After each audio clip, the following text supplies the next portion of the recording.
Good evening, everybody. Welcome to our event tonight. We're going to just hang here just a little bit until everybody gets into the webinar.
Again, we're just waiting for people to get into the Zoom room here and maybe a couple of minutes for any latecomers.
Okay, good evening, everyone. I'm Richard Moses. I'm president of the Lower East Side Preservation Initiative, also known as LESPI.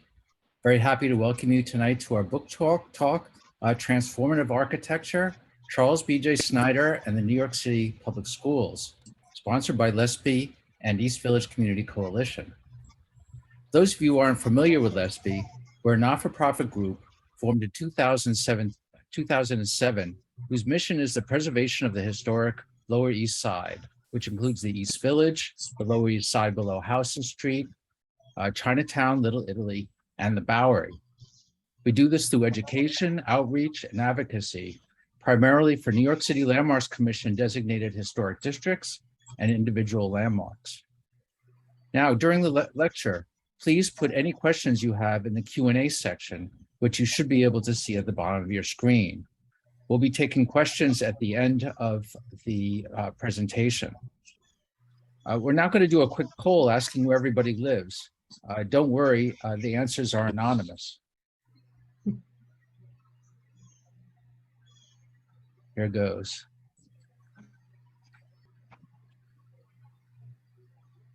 Okay, well, we got the results in. We've got about 22% living in the Lower East Side, 46% in New York City outside the Lower East Side, in the tri-state area, 12%, and in the US outside of the tri-state area, about 20%. So nice big chunk of people outside the tri-state area. No one outside the United States. We're always happy to see someone attends from abroad. So I'm now happy to introduce my fellow LSP board member, Deborah Y., who will introduce tonight's speakers. Okay. Many New Yorkers walk by the city's grand historic public schools on a daily basis. They may stop and take notice. Perhaps some audience members tonight even attended one of those schools, but I am sure that very few know the name of the architect who designed them. That was Charles B.J. Snyder, Superintendent of New York City school buildings for 30 years in the late 19th and early 20th centuries. He was a progressive era visionary who has been called a forgotten genius. Jean Harrington is the author of a recently published book on this architect titled From Factories to Palaces. She was a recent arrival to New York when she became fascinated with Snyder schools, but she could not find much about the architect. She set out to do something about that, something that will benefit all those interested in the city's architectural legacy. She researched C.B.J. Snyder for years, educating herself on New York City history and architecture along the way, and visiting all Snyder school buildings that remain, some 278. Sadly, Jean Harrington passed away earlier this year, but was able to finish her book. We are lucky tonight to have with us the architect's great-granddaughter, Cynthia Skeffington LaValle. After meeting the author through her family connection to Snider, Cindy assisted her on the project and helped her complete the book for publication. Cindy's background is in the healthcare field, most recently in healthcare informatics. She's joined tonight by Michael Janoska, a fellow Snyder enthusiast whose background is in surveying technology and construction, and who is also a high school custodian. He is recently retired. Mike, too, was part of the team assisting the book's author, who called him the resident historian. I met author Jean Harrington some years ago on a walking tour of one of New York's neighborhoods. We chatted between stops on the tour and found we had much in common. We had both retired and turned our attention to the subject of New York City history. We kept in touch from time to time, and I eventually took one of her own walking tours focused on Snyder's schools. I was inspired by her dedication to her subject. I was deeply sorry to learn of Jean's passing, but am very grateful that her book has appeared. I have read it with great interest and will surely use it again and again to study Snyder's buildings, particularly on the Lower East Side. This was the premier immigrant neighborhood during his tenure, with countless children to educate, and it had the highest concentration of his schools. LSP is currently researching several of these schools to propose for landmarking. Tonight, you'll get a full picture of C.B.J. Snyder, a sense of the man's character, his place in a highly significant period in history, and most importantly, the appearance, construction, and function of his schools. Now let me welcome our presenters tonight, Cindy LaValle and Mike Janoska, and thank them for being here. Thank you. Thank you. Welcome. Hello, my name is Cindy LaValle, and with me, Hello. Mike Janoska. We are filling in for the author Jean Harrington, who passed away earlier this year. She had just completed final revisions to the book, and she knew what was happening, so I'm happy for that. Please understand that while we are familiar with much of the material, we do not possess the expertise and wealth of knowledge that Jean accumulated over the years. Together today, we hope to present a picture of one remarkable man's achievements as he translated progressive era school reform into brick and stone. That man was Charles B.J. Snyder, Superintendent of School Buildings from 1891 through 1922. He was also my great-grandfather. Jean was happy to have me tag along during many of her research expeditions related to this undertaking. Eventually, I was able to assist her in bringing this book across the finish line. We were delighted when Peg Breen, president of the New York Landmarks Conservancy, agreed to write the foreword for the book. Looking back, it is due to the efforts of that organization and other entities such as the Lower East Side Preservation Initiative and the East Village Community Coalition that so many of these school buildings survive to serve numerous individuals and groups today. We're going to present some background on the evolution of this project and offer commentary along with our slides. Time has been reserved at the end of our talk for questions and discussion. So I'll turn it back over to Cynthia for a little while, and we'll get started.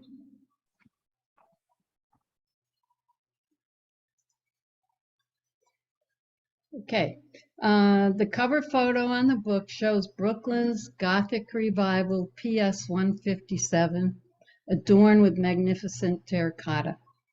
Still today, as Jean noted in her book, the building says to young students who enter that the world cares enough to give them a school that feels like a palace or cathedral.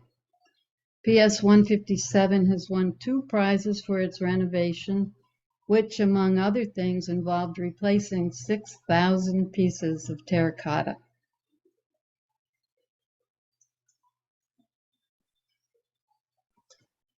Meet the author, Jean Harrington, who relocated to New York, the city of her dreams, in 2005, after retiring from a professorship at Peace College in Raleigh, North Carolina. She had no idea that she was about to establish a relationship with a little-known and long-forgotten architect, a man whom she thought deserved more recognition, hence this book. Having extensive experience in education as a professor of English, Jean became an avid student again. This time she set out to explore the domains of architecture and architectural history. Charles B.J. Snider, as New York City Superintendent of School Buildings, was responsible for the implementation of many progressive era changes related to school buildings and evolving pedagogical philosophy. The slide showing C.B.J. in his later years is from a 2009 presentation given by Jean to EEK architects in New York City. Overall, he designed 408 schools and additions. Of those, 278 buildings remain and 235 are still in use as schools. Here are a few additional words about how Jean and I became acquainted.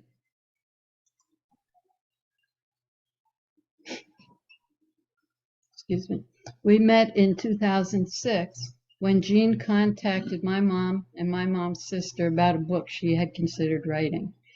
Here's how the story unfolded. Way back in November of 1999, Shirley, my mom, and my Aunt Libby contacted each other after reading an article in the Sunday New York Times by Christopher Gray.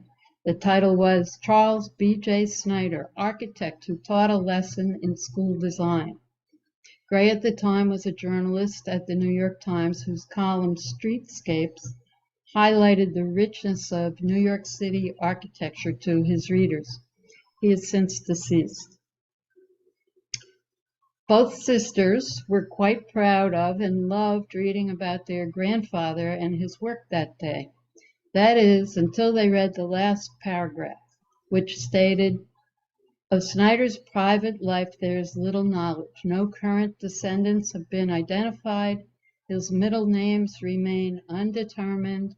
And after he died in a freak gas accident in 1945 at the age of 85, he was buried at Woodlawn Cemetery in the Bronx in an unmarked grave." With my assistance, they wrote to Christopher Gray and the New York Times to let them know that their grandfather, known as Babu to the family, indeed had 29 descendants. And as mentioned earlier, I am one of the 29, a great-granddaughter. Back to Jean. Early in her research, she contacted the aforementioned Christopher Gray, and he presented her with his Snyder files, which included our letter. Eventually, Christopher Gray became her mentor in everything C.B.J. Jean contacted my mom and thus started our relationship. I tagged along with Jean on a number of school excursions, absorbing some of her knowledge regarding my great-grandfather and his yet unexplored architectural legacy. And I offered some assistance with Snyder family history.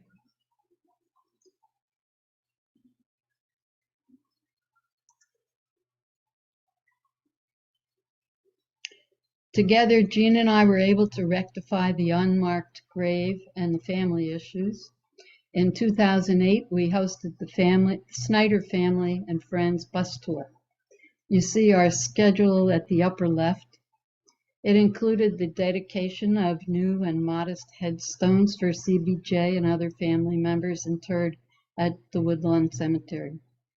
We then visited a few of his more well-known schools. As a result of the tour, Jim Dwyer from the New York Times interviewed Jean and published an article titled "A Builder of Dreams in Brick and Mortar." In it, he described Jean's dedication to her newest role in life with the following sentence. Uh-oh, I might get teary-eyed here. It took a newcomer to the city to discover a forgotten genius. On our journey together, Jean took me along on some of her school investigations in each of the 5 boroughs.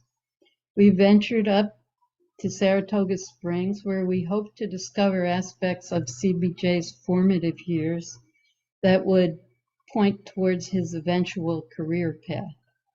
She invited me to lectures she gave at varied New York City organizations.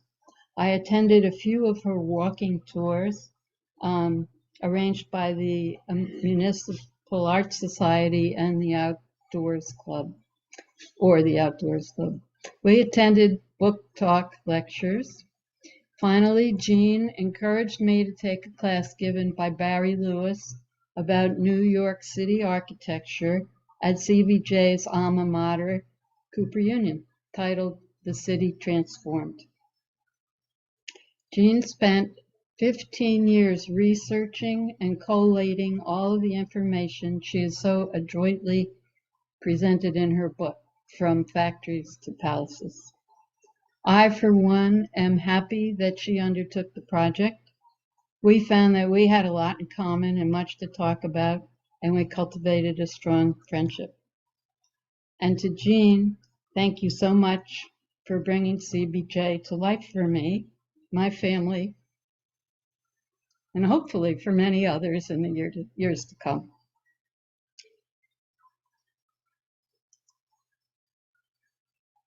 This slide contains a photo of C.B.J. from the 1898 architectural record as background for a bit of history we wish to impart at this point.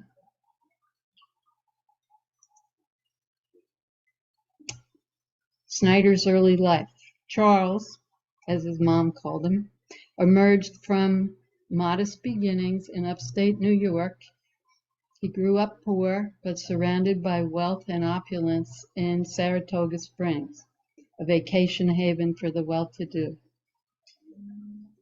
He was surrounded by large homes and impressive buildings, received his primary and secondary education in an effective school system, and graduated from high school in 1878. During that time, he also observed and came to understand the consequences of many devastating hotel fires. Upon graduating from high school, Charles relocated to New York City, taking up residence with his mom's first cousin, Ellen Curtis Demarest, and her husband, William.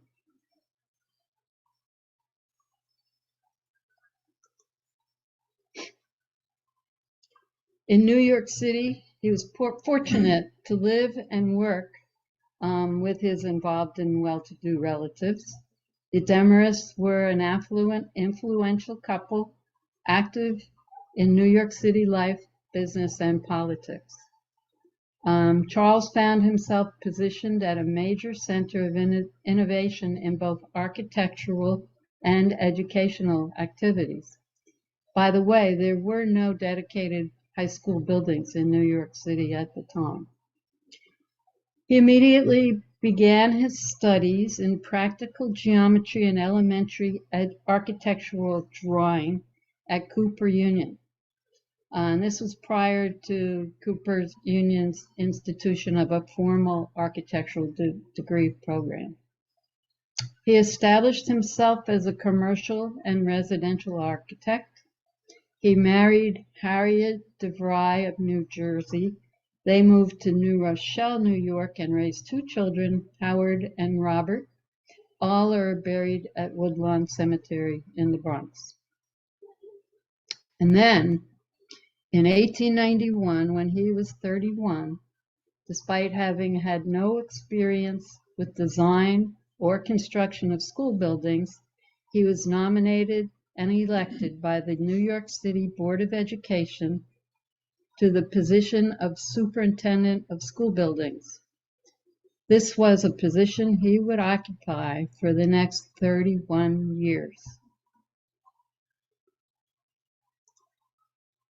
I'm turning it over to Mike. Hi. So one could say that his first decade in a job was a springboard into the new century. As Jean explained it, optimism was in the air.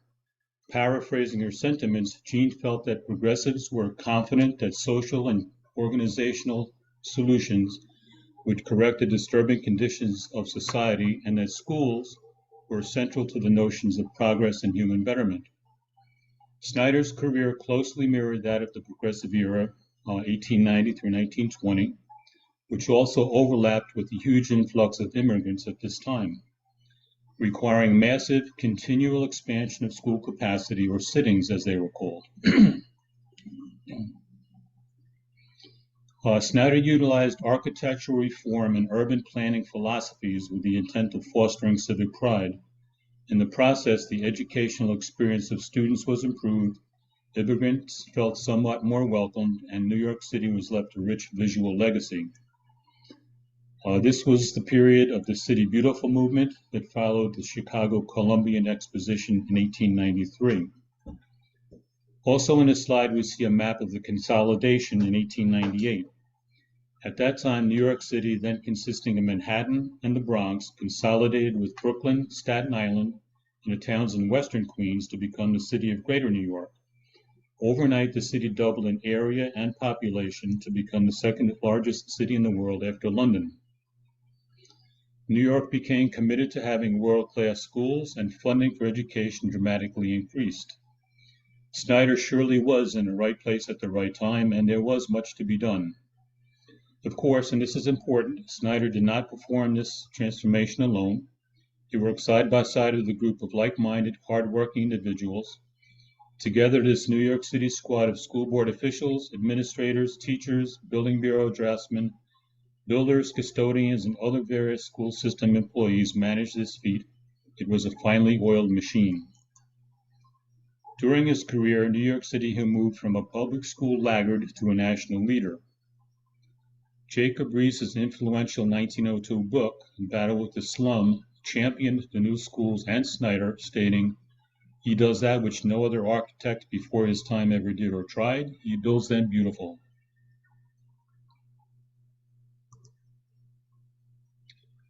So now that we have a bit of background under our belts, we talk about the school buildings themselves.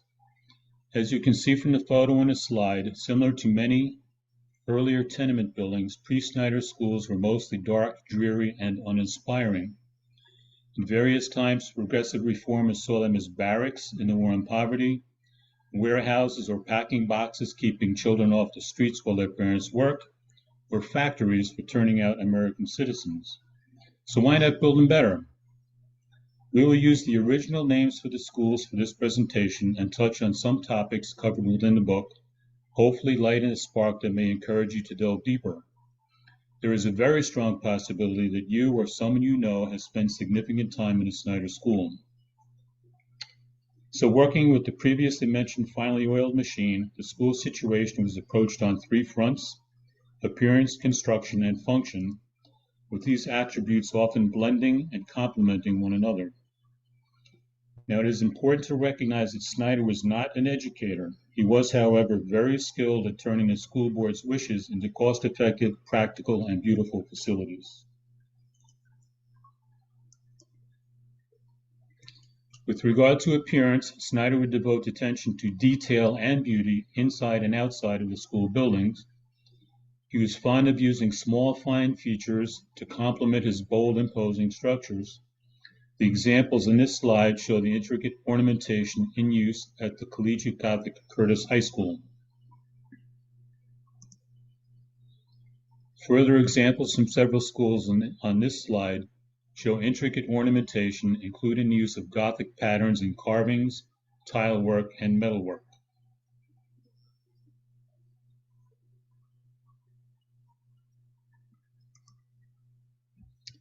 Continuing with appearance, I do want to remind you that we are not experts in architecture. We are attempting to show some of the designs featured by Snyder throughout his career and the styles as identified by the author.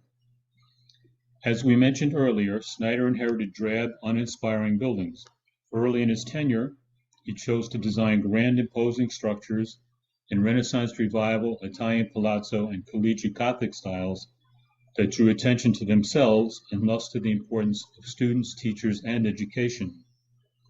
In this slide and in others, you'll see the black and white photographs of drawings from published sources at the time. In addition, we'll be showing some current conditions as seen on Google Maps Street View.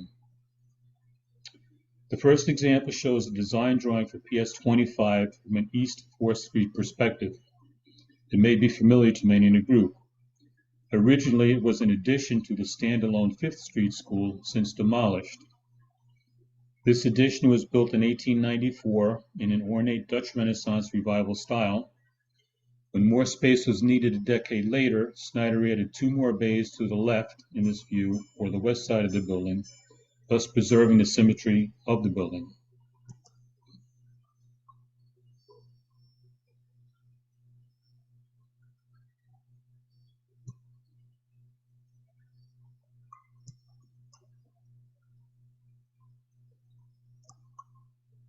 You can see the 5 bays here, 1, 2, 3 original, and then here are the 2 newer ones too.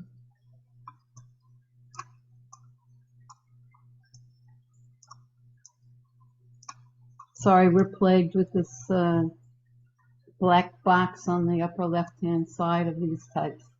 We have to deal with it. One entrance.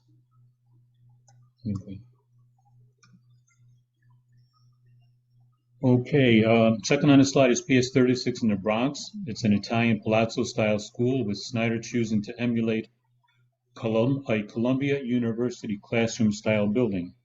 It had ornate terracotta coins and window surrounds, and a dentil cornice over the 4th floor, setting off the attic floor above. Styles have become simpler in Snyder's second decade, in keeping with a more modern look.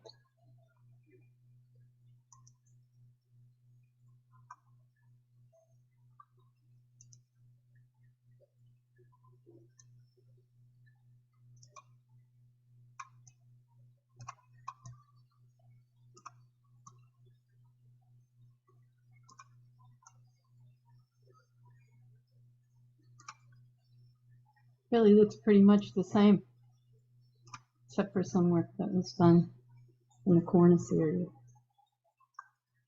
To me. It's a nice looking building.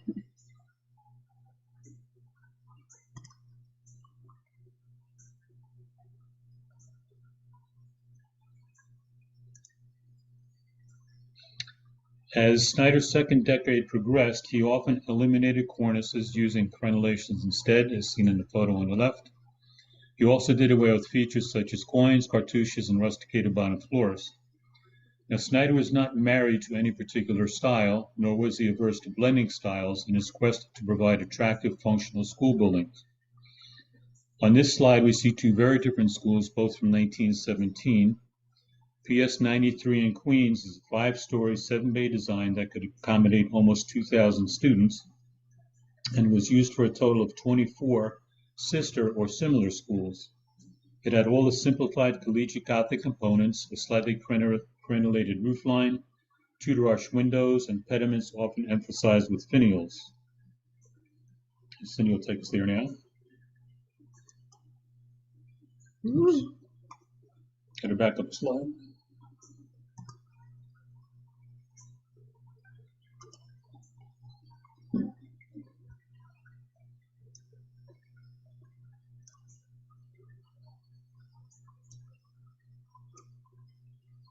This is how it looks today.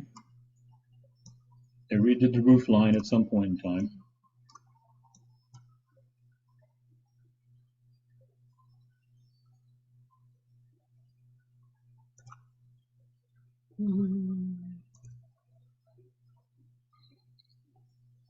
Simplified collegiate Gothic design was most favored by Snyder toward the end of his tenure as superintendent. The last decade of his career, which Sheen referred to as the standardizing decade, provided the kind of efficiency and cost savings the building bureau needed. A Manhattan Trade School for Girls, on the other hand, had a unique appearance and mission.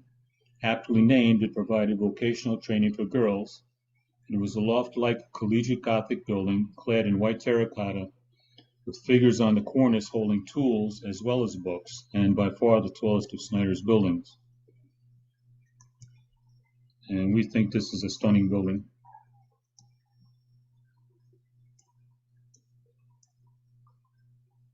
Can't get up quite high enough to see the tools and books up top, but they're there.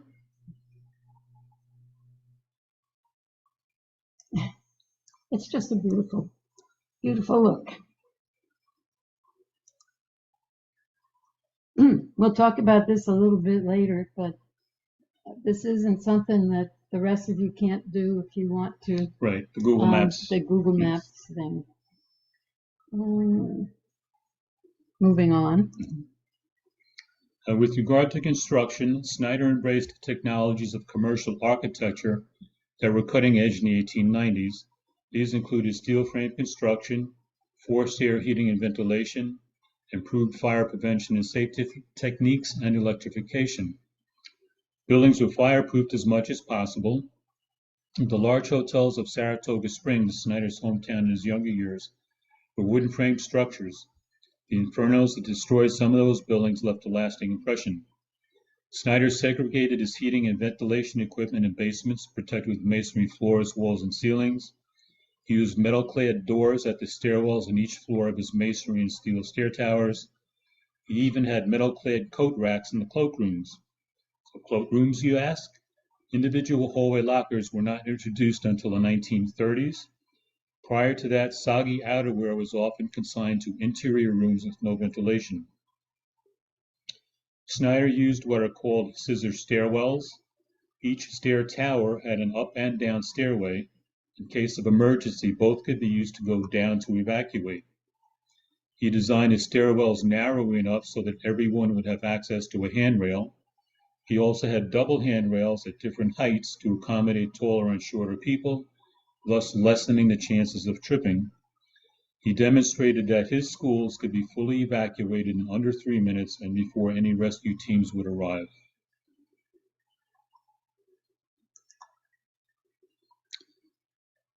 As previously mentioned, C.B.J used steel frame construction instead of all masonry or wooden frame construction in his schools.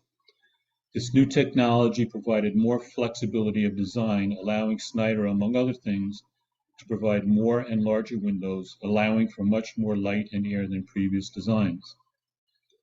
Forced air heating and ventilation systems were also an integral component of Snyder's schools.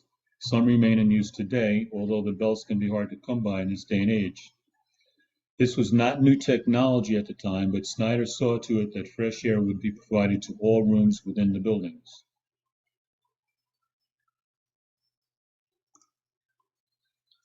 The adaptability of building interiors with the advent of new construction techniques and evolving trends in education supported new function, forsaking the classrooms-only template of earlier schools. Snyder inherited boxes stuffed with inert classrooms. He added specialized spaces for gymnasiums, auditoriums, incorporated rooftop playgrounds, and various types of manual training rooms. These newer spaces and classes were provided in response to progressive pedagogies, which included health and safety innovations as well. On this slide, we see special classrooms that could be open to the outside for students requiring an open air situation. Each student was provided a chaise lounge-like chair and individual sleeping bag type protection from the cold. Bathrooms were brought inside with adequate plumbing fixtures and fresh water, a major upgrade in health and comfort. For many students, these indoor bathrooms with running water were a luxury not found at home. Older tenement buildings often only had outside latrines. Some tenements had indoor bathrooms, though often shared with other families. The Tenement Act of 1901 did require new tenement construction to provide a separate water closet and a separate compartment within each apartment.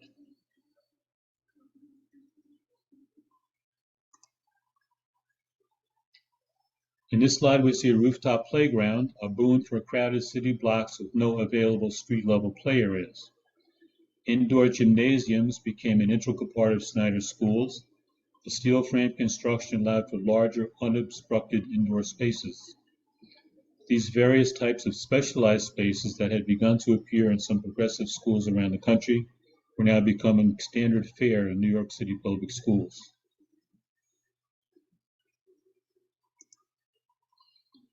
Newer classes were offered within specially designed manual training rooms to accommodate progressive pedagogies that incorporated play, the arts, and learning by doing. On this slide, we see nursing and cooking classes for girls. And here we see design and carpentry classes for boys.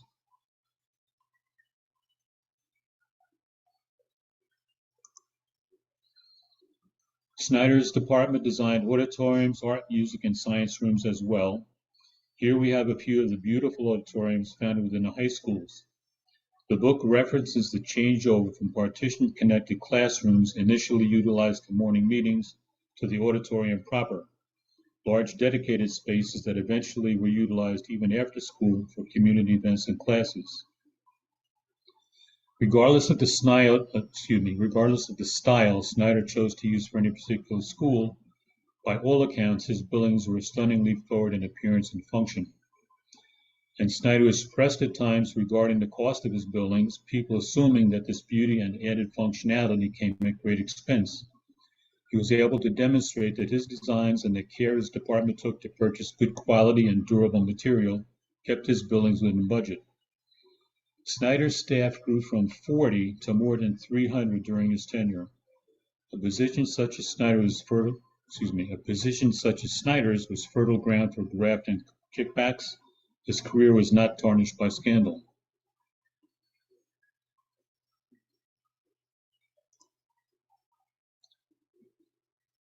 One of Snyder's most enduring and significant architectural legacies was his adoption of what he called the H plan, the template for many of the schools. The floor plans in this slide show the footprint of this design from PS 165 Manhattan, which opened in 1900 on West 108th and 9th Streets between Amsterdam and Broadway, his earliest extant H-plan building. The H-plan was a wonderful melding of appearance, construction, and function. One of the primary considerations for the school board, and therefore Snyder, was the cost of the properties where the schools were going to be built. Corner lots tended to be more expensive. Constructing schools on mid-block lots provided the city significant savings. Placing schools mid-block also had the advantage of shielding them from the commotion of busy intersections and from the raucous drinking establishments that seemed to line the avenues.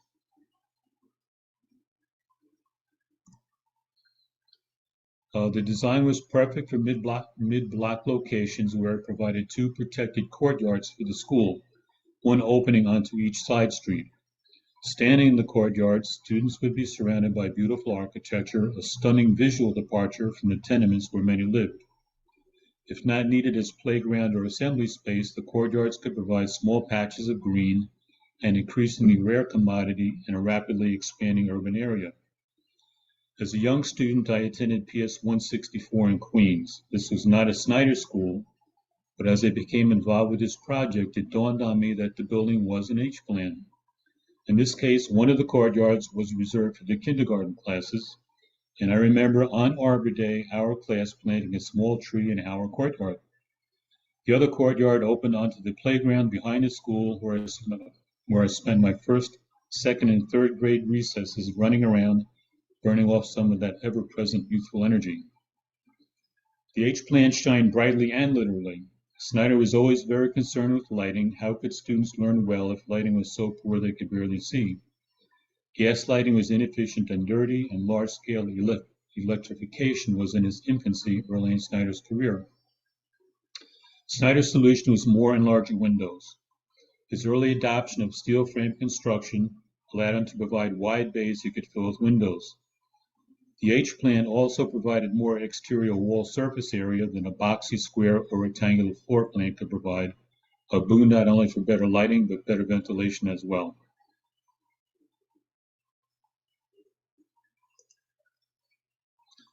The photos on this slide show the seals of the Board of Education and the City of New York prominent on the fronts of New York City schools. Jean has completed a comprehensive list of Snyder schools and additions, which is included in the book, organized by borough. Using Google Maps, anyone interested can look at any of the 278 extant buildings. If the school cannot be found using its name, try using cross streets. Most schools have different names in the present day than they did in Snyder's time. A section in the beginning of the book explains how naming conventions have changed throughout the past century. Here are some links to a few of the schools, local schools. They're ordered by date, and we'll take a little walk around the neighborhood. We'll start with PS 160 Manhattan, an 1899 school at Rivington and Suffolk Streets. Now the Clemente Soto Velez Cultural and Educational Center Incorporated is a Gothic/Dutch Renaissance style design with a roofline of gables and dormers.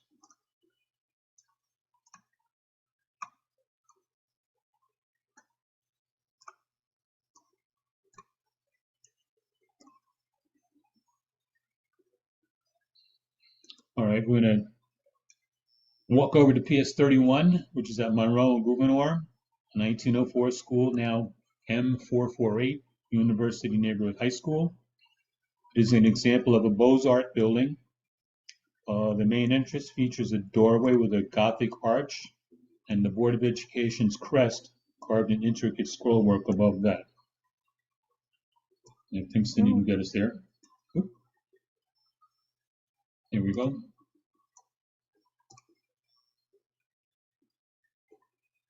All right, now we'll walk over to PS 97. That's the East Houston and Mangan Streets, now the Bard High School Early College. It's a nice example of simplified collegiate Gothic. It shows two-story medieval-looking entranceway.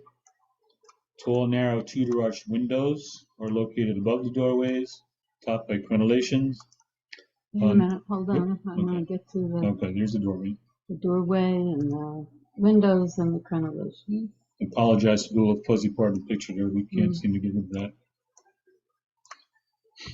And also note the decorated horizontal spaces between and underneath the sets of windows on each floor. It's nice decorated brickwork.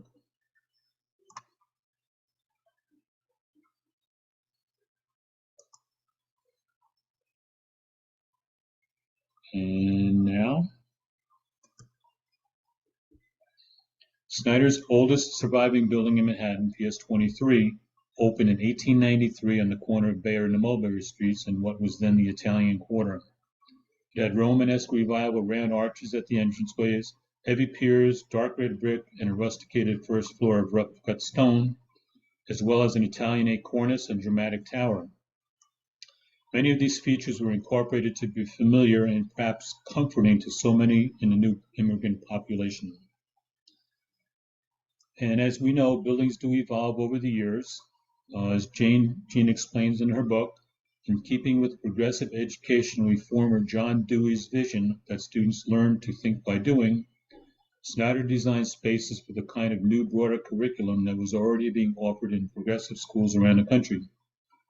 One of his first actions was to propose adding a 5th floor for specialized physical and manual training rooms, including a complete gymnasium, rooms for cooking, clay modeling, and carpentry work.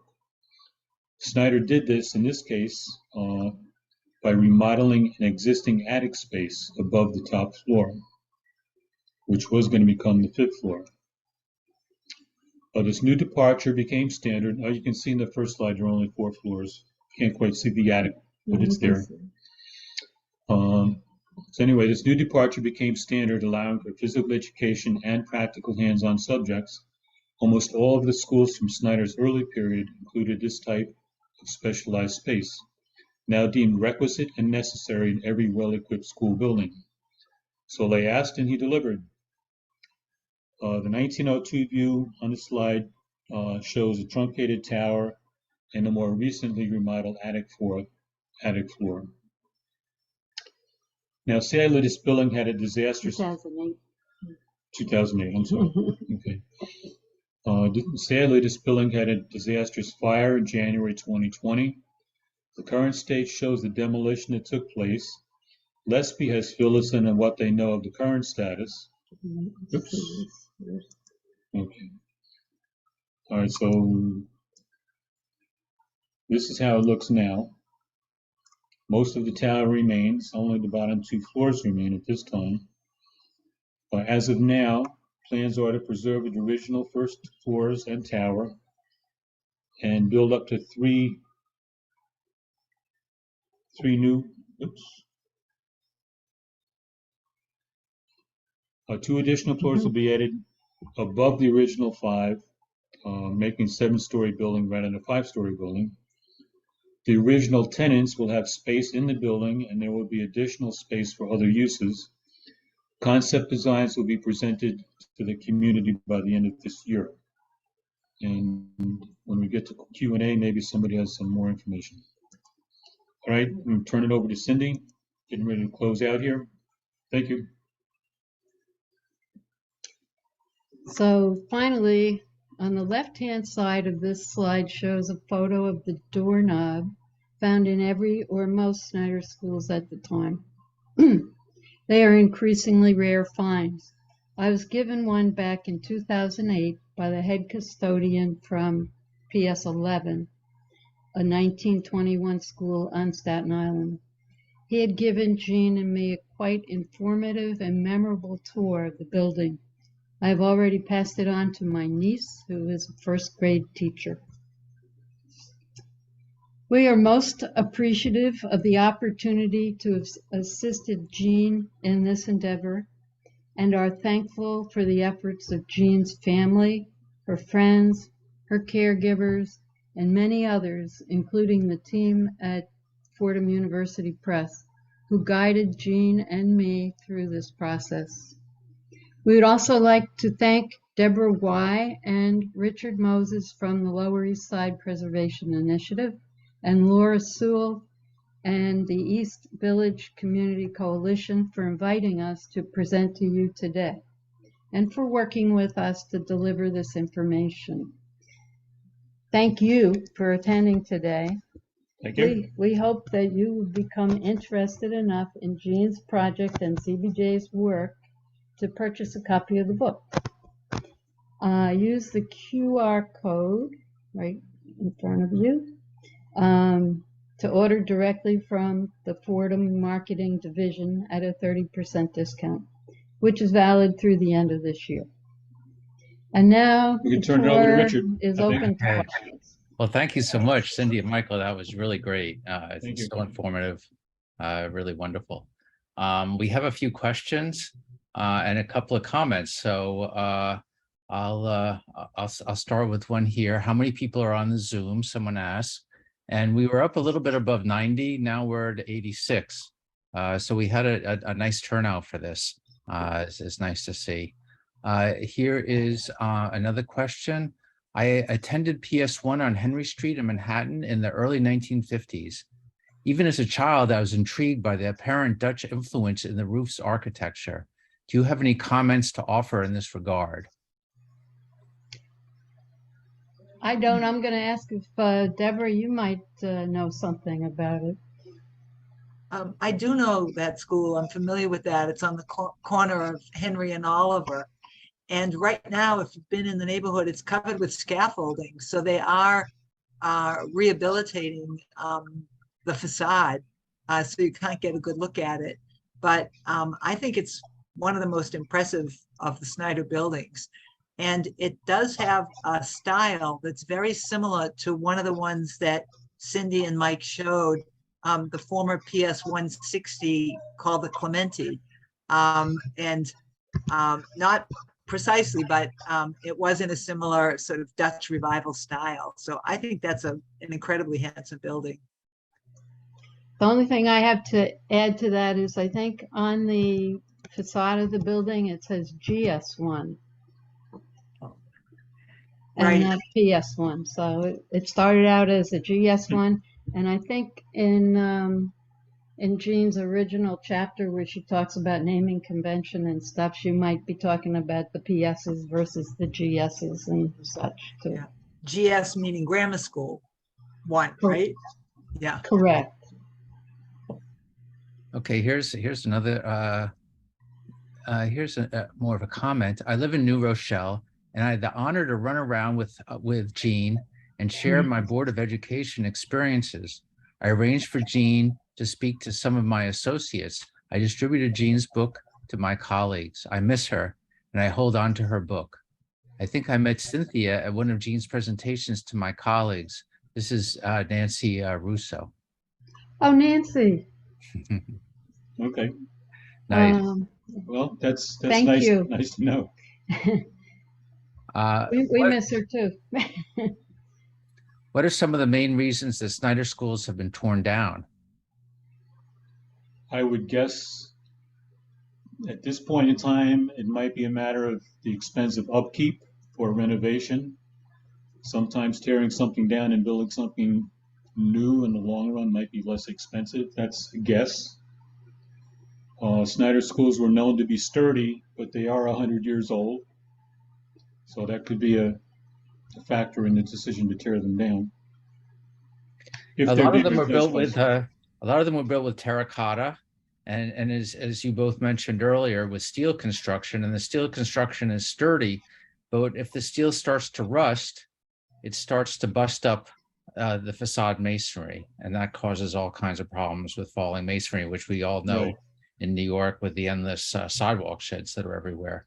So, you know, that will add to the cost of the renovation. But I think that a lot of the schools now are protected, being state and national, or at least state eligible for the state Register of Historic Places. So once they're eligible for the state Register of Historic Places, any state money that's used for the renovation work has to be approved by the State Historic Preservation Office, and they make sure that the work is sympathetic to the original building, that the new bricks match the existing bricks, that terracotta, you know, new terracotta matches existing, or fiberglass replaces terracotta, then that's to match the original terracotta. So there's a lot of protection for a lot of them. I don't know if all of them are listed in the state as eligible for the State Register of Historic Places, but certainly a lot of them are, if not most of them. You know, there is a sad story of a great landmarked school, Snyder School, on the up by the Grand Concourse, that the Department of Education did not need it anymore as a school, and it was landmarked, but they just let it go to kind of, you know, ruin, and then it was declared unsafe. And I know that the community tried to rally to get it restored, and then used for another purpose. But that never did happen. So even though it was landmarked and what we would think of as protected, it ended up being demolished. I know Jean even had me write a letter for that. Here's another question or a comment, I guess. Jean did recognize the aesthetic and historic values of Snyder schools, but knowing her well, I would say that this research and writing was more about Jean's love of students more than anything else. This is Jill, coming from Jill Vickers. Well, Jean certainly felt for the students and thought that beautiful schools were nothing but a bonus in an education. So, you know, she loved the buildings, and I think she loved the buildings because they served the students well. What a wonderful, illuminating presentation. Thank you so much. Can't wait to visit these buildings on a good walk. Now I know why I love the Clemente so much, because it's a Snyder. Okay. Very nice. Thank you. Thank you. I'm sorry if I missed it, but I stepped away for a moment and wanted to know if the original Stuyvesant High School on East 15th Street was a Snyder building. I'm an alum. Yes, it was. It's a beautiful Yes. building too. I'm surprised it's not in our video. And that's landmarked too, luckily. Yeah. What do you know about PS 122, 9th Street and First Avenue? Might have to go to. Well, that Deborah knows something about that. Yeah, that became more of a cultural and community center with several different groups and artists and performance spaces in there. It's really a great building, and there's an art gallery and all kinds of things go on. It's now called 122 CC, which means 122 Community Center. And yeah. Was the architect Raphael Guastavino involved with any of these schools? I don't recognize that name. I do, Do you? but I don't know how. No. I don't think that was mentioned in Jean's book at all, so I don't think so. Yeah, I've worked on several Snyder buildings as a preservation architect, and I don't recall seeing any Guastavino arches. He was famous for his vault and arch construction using flat tiles, and his work is just beautiful. You can still see it around the city with the Oyster Bar at Grand Central. You can see it at the municipal building when you get out of the subway. If you look up, if you get out at the subway entrance that is underneath the building and you look up, you'll see the Guastavino arches. And there are several more around the city and even outside the city that are just beautiful. And he also did a whole row of buildings, I think in the late 1870s, a whole row of townhouses on the Upper West Side. I think it's the West 80s. I can't remember exactly what street. So he's a wonderful architect from that time. And his constructions were really spectacular. I just did a quick search in the book and didn't find anything. So. Yeah, probably not. Yeah, probably not there. We got a thank you for this wonderful presentation. Another thank you. And can you repeat from where we can order the book with a discount code? Yes, I'll show the last Cindy final will put slide again. the last slide up, the QR code. And that's a discount directly from Fordham University Press, and it's 30% discount. We're told it's good through the end of the year. Worst case scenario is Amazon. maybe a local bookstore here or there, but I don't know. Or you can just Google Fordham University Press and look up From Factories to Palaces, or Harrington. And so we got one more. Thank you for this informative and interesting presentation. And so I think that does it for our questions. And thank you for everybody who submitted questions. Sorry. Well, go ahead. No, go ahead. I was going to say thank you for allowing us to present. It was an educational experience for us, and we enjoyed it very much. Well, we were really so happy that, yeah, you were able to do this for us. It was really spectacular. Great. Thank you. For those of you who missed some or all of tonight's presentation, it'll be posted on LSP's YouTube channel, along with other past webinars that we've presented. So if you Google LSP YouTube channel, New York City, you should get there. There are several other interesting presentations on the Lower East Side related topics concerning historical figures and historic architecture. Richard, Yes. maybe I should mention that LSP does have an upcoming event on October 3rd at PS 122 at 9th Street and First Avenue. So you should watch for your invitation to that. Okay. Yes, absolutely. Absolutely. And it'll be fun because it will be outdoors and in person, and we'll be having a nice wine and cheese reception. So it'll be really a fun event with really a wonderful book talk. Yes, keep an eye out for other future LSP webinars and talks and book talks and walking tours. You can follow us on Facebook, Instagram, and Twitter, but especially Facebook and Twitter if you want to keep up to date with what's going on with LSP, what our events are, and also with preservation on the Lower East Side.